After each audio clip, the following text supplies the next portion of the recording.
Bonne nouvelle pour la rentrée académique 2022-2023, l'École supérieure d'administration, d'économie, de journalisme et des métiers de l'audiovisuel ESAE vous ouvre les portes de ses différents sites. À Gbedjourmende, à Bomé-Calavi, à Kpakpa et même à Parakou, l'université ESAE vous offre des bons d'études et des demi-bourses dans toutes ses filières en licence 1, 2 et 3. Et pour les 100 premières inscriptions en master 1 et 2, bénéficiez des demi-bourses. Nouveau bachelier, vous avez au moins la mention assez bien, inscrivez-vous vite à ESAE et bénéficiez d'un bon de 50 000 francs CFA. Étudiants, étudiantes et nouveaux bacheliers, payez 200 000 francs CFA en sciences de gestion, sciences économiques, sciences juridiques et en administration des affaires en licence 1, 2 et 3 et 500 000 francs CFA en master 1 et 2, 250 000 francs CFA en administration générale, administration des finances, journalisme et métiers de l'audiovisuel en licence 1, 2 et 3 et 600 000 francs CFA en master 1 et 2. Alors, inscrivez-vous vite et profitez des offres exceptionnelles mais également d'un enseignement de qualité à l'université d'excellence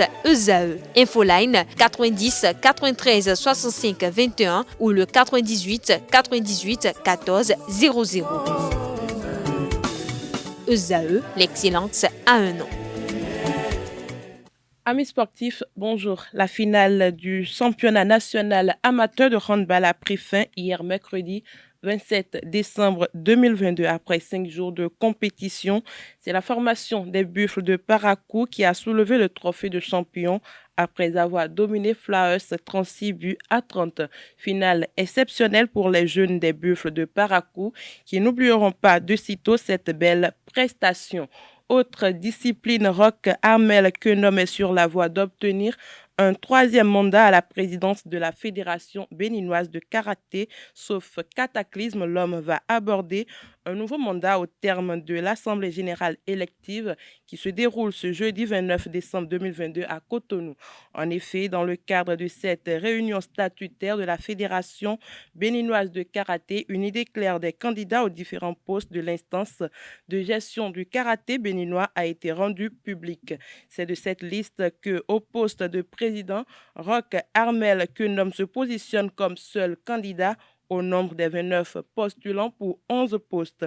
L'homme de rigueur récemment distingué lors d'un tournoi à Lomé alors que ses athlètes s'imposaient sur les tatamis togolais avec 29 médailles devant la Côte d'Ivoire, le Ghana et le Togo a donc un nouveau défi à relever, celui de permettre au karaté béninois d'inscrire son nom à nouveau sur le toit de ce sport de combat africain et mondial.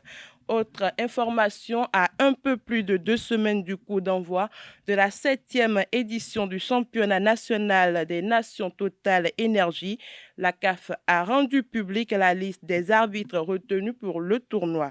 La liste comprend 19 arbitres, 29 arbitres assistants et 12 arbitres vidéo, représentant 32 des associations membres de la CAF. Fidèle à sa politique de promotion de l'arbitrage féminin, la CAF a désigné un trio de femmes arbitres pour cette nouvelle édition. Il s'agit de l'arbitre central Vicencia Amedon du Togo et des arbitres assistantes Karine Atezambeng Fomo du Cameroun et Diane Chikotesha de la Zambie. Initialement prévu en 2022, le CHAN aura lieu du 13 janvier au 4 février 2023 en Algérie, dans les villes d'Alger, de Constantine, d'Oran et d'Annaba. Pour finir, Mercato, la footballeuse Joy Ibazenda vient de paraffer un contrat de 2 ans avec le club Determine Girl FC, leader de la D1 au Libéria.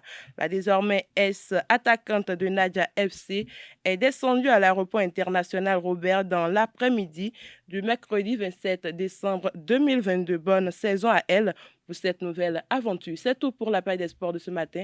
Merci pour votre attention et à demain.